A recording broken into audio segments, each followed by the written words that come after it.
Okay, anesthetizing a lesion. Well, first we got to draw up medication. So I want to make sure the cap is on, so I twist it on. I have my hands here. I grab at the top and I pull the needle off. I pull the cap off. I gently now pull it off like that.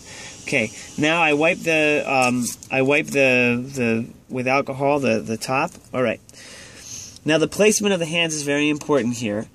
First things first. I want my thumb to be at the base of the syringe, and I want my fingers, my index finger or my middle finger, to be able to pull down. So I immediately have this opposite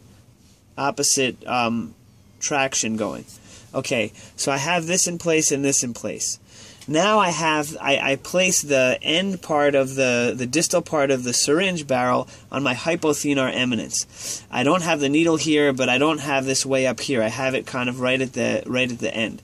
And now I can very easily put the medicine bottle, the vial, on top of the needle and push the vial into the needle. Okay?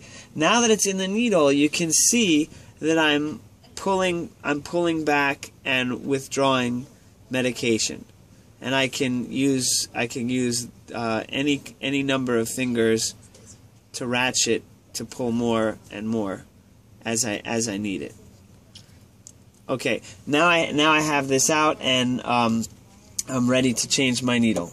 Cut. Of course, we can't inject with a 23 gauge needle, so I'm going to drop the cap onto the needle. I see that it's on. I pull it down.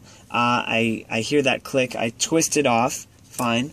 I put the smaller gauge needle on. Again, I yank it off from the top with a slight thing, and then effortlessly it comes off. All right, now I'm ready to inject. Cut.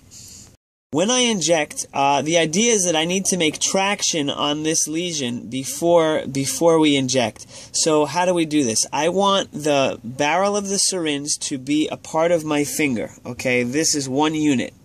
Now I move my index finger to withdraw traction.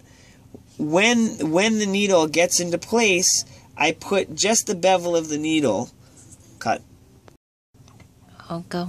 Okay, I have just the bevel of the needle enter the lesion, so that goes there. And now come out, and look at my hands. I switch my thumb from the base of the syringe to the plunger. Okay, and now go back in close. Okay. And I can raise a little bubble underneath the skin, you see, of medication. Now I can take it out.